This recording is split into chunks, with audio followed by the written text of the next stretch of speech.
निवेदन कर रहा था कि राजा ने कहा कि मेरा एक छत्र साम्राज्य हो, पूरी दुनिया मेरे अधीन है, मुझे ऐसा आशीर्वाद दीजिए। तो कपटी व्यक्ति था वो, तो कहने लगा इसका तो बस एक ही उपाय, वो ये है कि कैसे भी इन ब्राह्मणों को वश में किया जाए, और जिस दिन ये ब्राह्मण तुम्हारे वश में हो गए ना, पूरी धरती का शासन तुम्हारे अधीन होगा। ब्राह्मणों को वश में नहीं किया जाता, ब्राह्मणों का तो आशीर्वाद दिया जाता। इनको वश में करने में तो लोग घाटे में रहेंगे। ये धरती का देवता है, एक पक्ष वाली बात नहीं है। जिस दिन ये न रहेगा, आकाश धरती कुछ भी नहीं रहेगा। ये धरती के कल्याण के लिए ही उतरा है, इसका आगमन ही इसलिए हुआ है। जो सजग समझदार लोग हैं इस बात को जानते हैं, हमारे पुरखे पागल नहीं थे। वो 5 साल के ब्राह्मण के बच्चे से पाम नहीं छुपाते।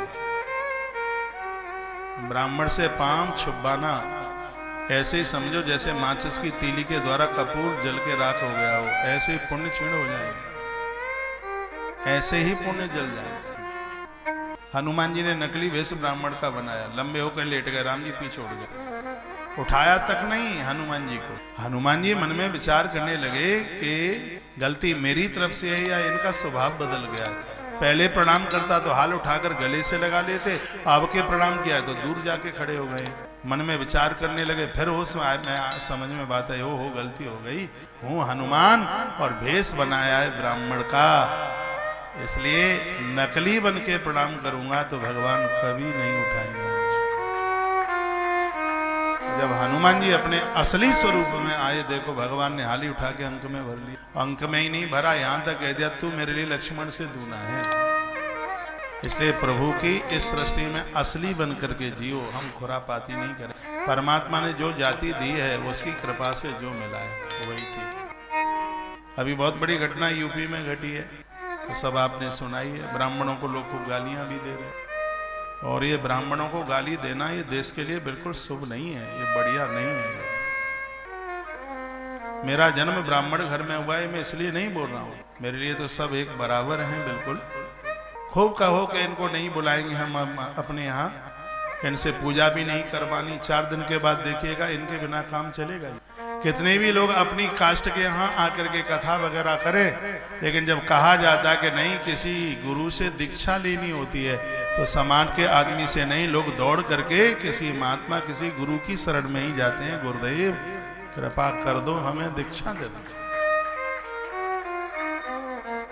आज सोशल मीडिया पर बहुत कुछ आ रहा है। एक गद्दी पर वो भी देख लेना जो ब्राह्मण कथा कह रहा है, और एक वो भी देख लेना जो उचकिया कथा कह रहे हैं। दोनों को देखना, नचकइयों को भी देखना और उसको भी देख, दोनों में अंतर नजर आ जाए। ब्राह्मण की धमनियों में जन्मजात संस्कार है उसका। ये देखो, जितना बढ़िया आभूषण स्वर्णकार बना दे कोई और नहीं बना सकता, जितना बढ़िया बर्तन कुंभकार बना दे कोई और नहीं बना पाएगा, क्योंकि वह उसका अपना काम है। परमात्मा ने ब्राह्मण की धमनियों में ये भेजा है, ये भेजा है उसको। जो मंत्र बोलने का ब्याज, जैसी राइफल छतरी चला लेगा कोई और चला लेगा क्या? जैसा व्यापार वैश्य कर लेगा कोई और कर लेगा क्या? जैसी शिल्पकारी चतुर्वर्ण का व्यक्ति कर ले कोई और नहीं कर सकता। और सत्य तो यह है, जितना बढ़िया मंत्र ब्राह्मण बोल देगा कोई दूसरा बोल नहीं सकता।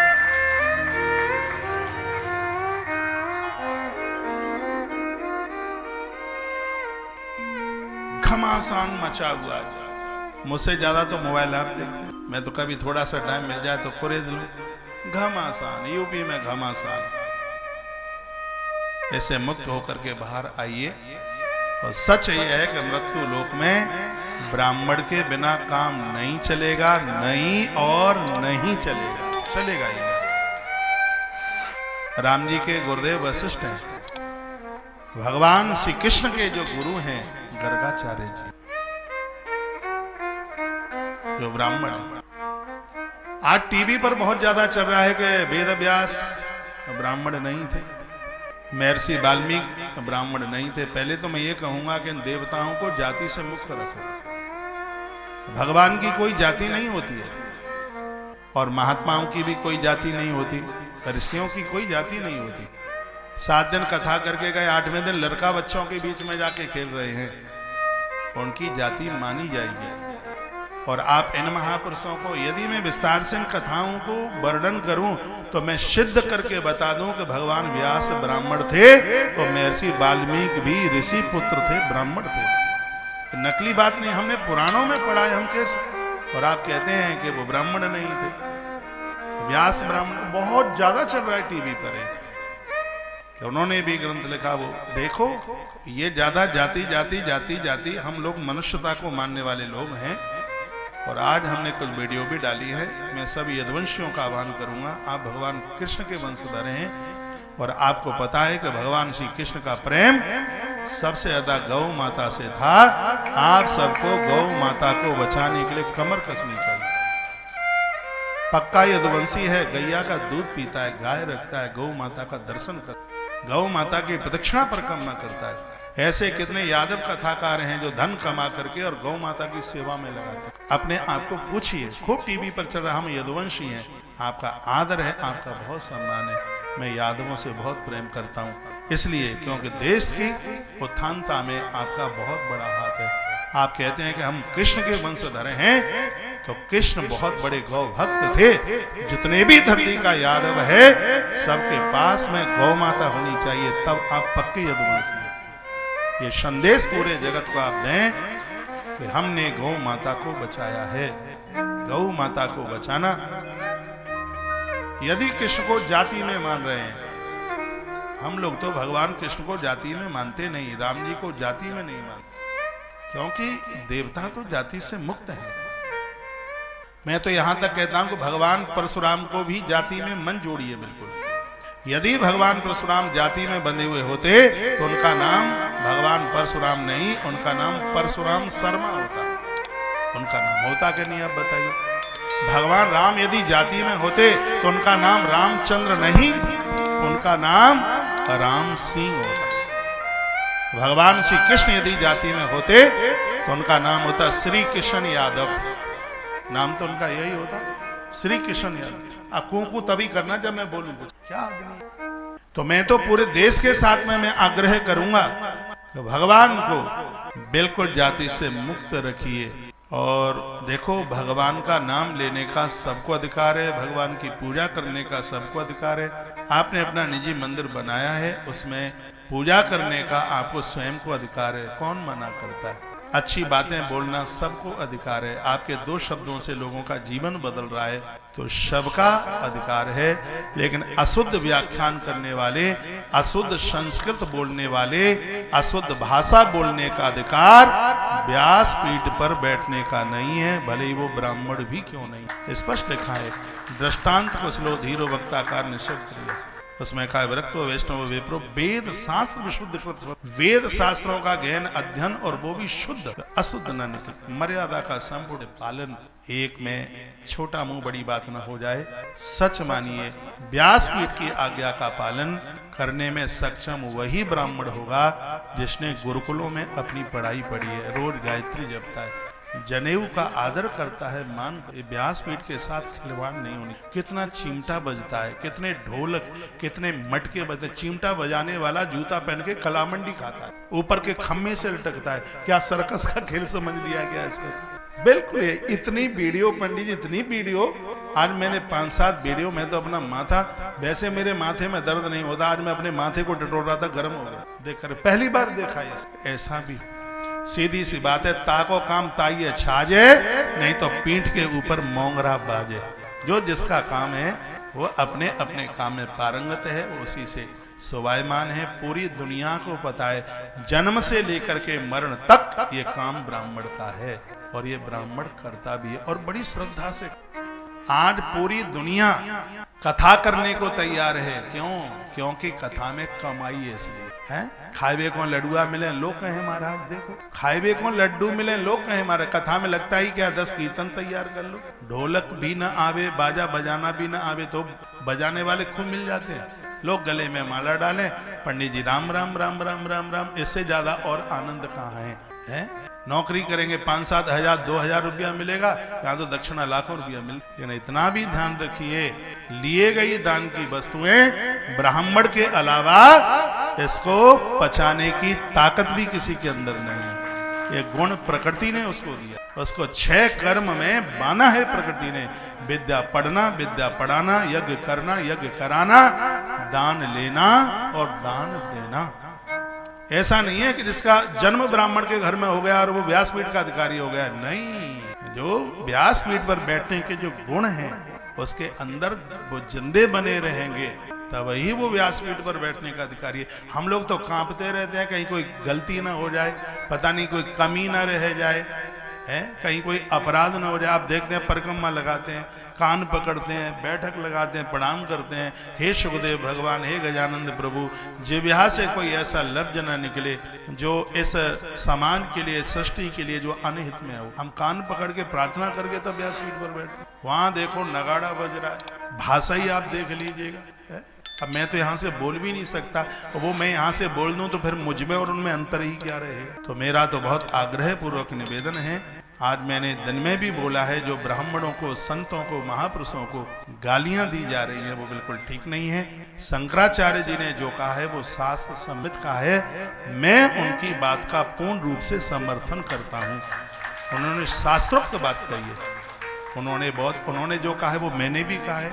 4 दिन पहले वीडियो मैंने भी। जाति छिपाने का मतलब क्या है? क्यों छिपाएं जाति? हमें अपने बाप से ही बाप कहना है, काहे क्यों जाति छिपानी है? क्या ये कानून के साथ अपराध नहीं है? 2-2, 4-4 आधार कार्ड बनाए जाए। गलती कर रहे हैं बिल्कुल, फिर कह रहे हैं कि उन्होंने ये कर दिया, वो कर दिया। और सबसे बड़ी बात देखिए, राजनीति एजेंडे को देखिए, अपनी वोट मांगने के लिए उनका समर्थन कर रहे हैं। जो भोजन परोसते समय जो नारी उसका हाथ पकड़ के कहता है, अश्लीलता छिपती नहीं है। उस नारी ने जो कहा है कि मुझे ठीक तरह से टच नहीं किया गया, और ये आपको पता है कि सब लोग बोल रहे हैं, तो क्या सम्मान इस बात का किया गया है कि ये ऐसा कुकर्त करके आए उसका। और राजनीति एक विशेष व्यक्ति को तो ये सब चीजें शोभा नहीं देती हैं। क्या आज भारत की राजनीति इतनी गिर गई है, इतनी धूल धूसरित हो गई है, राजनीति के लिए तो मनुष्यता को भूल रहे हैं, तो मानवता को भूल रहे हैं। जो ये किया गया है, समाज ने इसकी घोर निंदा की, और इतना गलत किया है कि जो ये किया गया है, सदियों सदियों तक समाज इस बात को भूल नहीं पाएगा। बिल्कुल क्या करूं, रहा नहीं जाता, रोज बोलना पड़ता है इसके। इसलिए रोज बोलना पड़ रहा है कि छोटे छोटे लड़के गालियां दे रहे हैं। आज का टाइम ऐसा है, कहते हैं अब तैयार हो जाओ बामनों के घर को फूंकने के लिए, हमने कृष्ण की सौगंध खाई। और याद करना, हमेशा पिछला इतिहास पढ़ के देखना, जिसने ब्रह्मत्व का अपमान किया है वो धरती से मिट गया है, वो रहा नहीं है, चाहे कोई रहा है। जिसने ब्रह्मत्व का अपमान किया, जिसने ब्राह्मण को खोदने और खदेड़ने की कोशिश करी, आज से नहीं अनादिकाल से वो रहा। तो भगवान को संकल्प को भी तो सुन लो, वो कहता है मैं क्यों आता हूँ, वो कहता है मैं क्यों आता हूँ।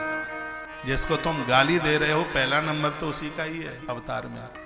जहां भगवान 4 की बात करते हैं धरती पर आने की, तो उसमें सबसे पहले तो उन्होंने ब्राह्मण का ही नाम लिया। विप्रधेनु सुर संत हित लीन मनुज अवतार, निज इच्छा निर्मित तनु माया गुण गोपार। उसमें भी भगवान ने कहा कि मैं ब्राह्मण के लिए धरती पर आता हूँ, विप्र मैं गौ माता के लिए धरती पर आता हूँ, मैं देवताओं के लिए और मैं संत जनों के लिए धरती पर आके अवतार लेता हूँ।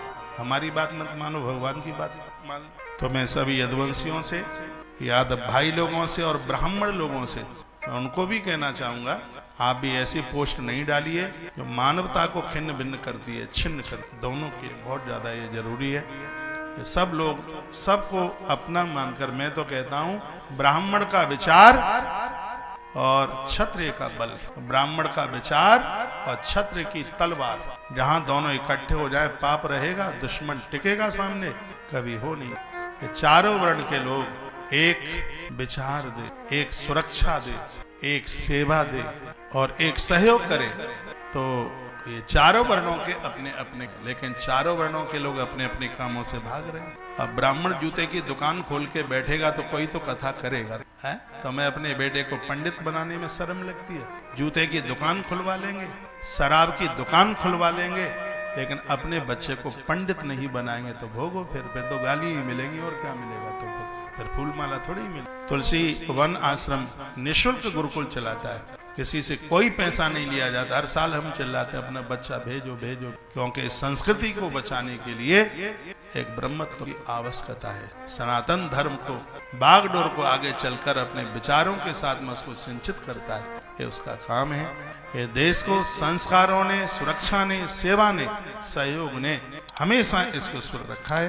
तो और तो वही चाहिए। मेरी बात किसी को बिल्कुल बुरी न लगे, मैंने कोई भी जाति पक्ष की बात नहीं की। मैंने ये कहा है कि ये जो हो रहा है वो बिल्कुल भी ठीक नहीं है। अब मैं